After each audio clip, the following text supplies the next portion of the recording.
Well, Charoset is an essential part of Passover, and if you're unfamiliar with the holiday, Erin Searle from the Valley of the Sun Jewish Community Center in Scottsdale, she is here to share her knowledge and teach us how to make a really neat dish, a really unique Charoset dish. How are you? Great, thanks. Thanks for having me. I know your mom is so excited. You could wave to her if you want. The whole family is so excited that Erin is on TV today, so we want to say hi to everyone. Yes. Okay, so let's start. We're we're doing the Easter thing, we're doing the Passover thing, and I just think it's fun to let everyone know what it is and what it signifies. What is Passover?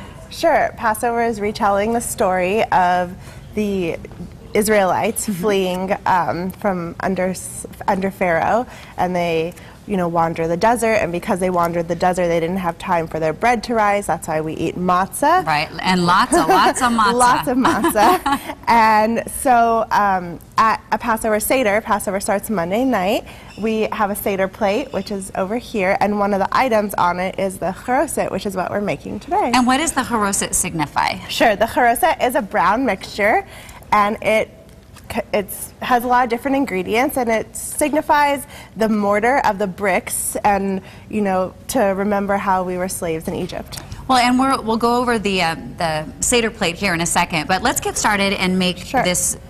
This isn't really a traditional. This is a South. This is a South American tropical recipe.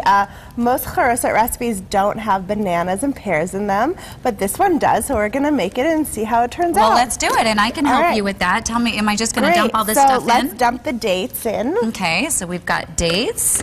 I was letting some of the folks taste it around here, and they weren't quite sure because I know it has a funny color. Yeah, some Charoset taste a little bit different than others, or looks different. So we've got apples with the peels, and we're going to have all of the information online for you guys too. And some cinnamon. Yeah, we need some cinnamon to make it a good flavor.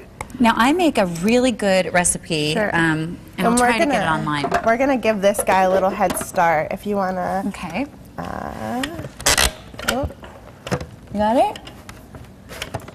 These food processors, I can never understand them. It's good. We already have some made, but basically what else goes in here is pears, and some bananas, and some almonds, and also, of course, kosher Passover sweet wine. You definitely need some. Every Charoset recipe uses Manischewitz. It's a long-time standard for kosher Passover food. And you're putting everything in one blender. And some recipes are more chunkier. Some recipes are smoother. This one happens to be a little smoother, which makes it easier to spread on the matzah. Right, so let me go ahead and show this to you. The texture on this one is really creamy. I was going to say that I make this really yummy Charoset recipe that has cherries and pistachios in it. Oh, it is so yummy. Good. Wow. But I wanted people to taste it because looking at it doesn't look too great. Yeah, it doesn't look fantastic, but it tastes great. So, okay, come here. Wow. I'm shocked at this visitor. Okay, so I'm shocked. I'm always open to try. We'll give it a try. Well, you sort of knocked down the interns to get over here. Well, I've heard people, and I said, oh, it's really only one person she's probably referring to. All right, Katie and Chelsea, you want to come try it? Oh, Charoset's a pretty no-fail recipe. You want that? No. All right, so just try it and tell everyone what does it taste like to you? Sweet, light, and cinnamony. Cinnamon? Yeah. And I would think that this would be a great thing, even for folks that aren't Jewish out there, because it's got all the good stuff, and you can put it on graham crackers for your kids. I'm not opposed to the matzah. After 8 days, you will be. I can clearly tell that you have an aversion to it. I enjoy it.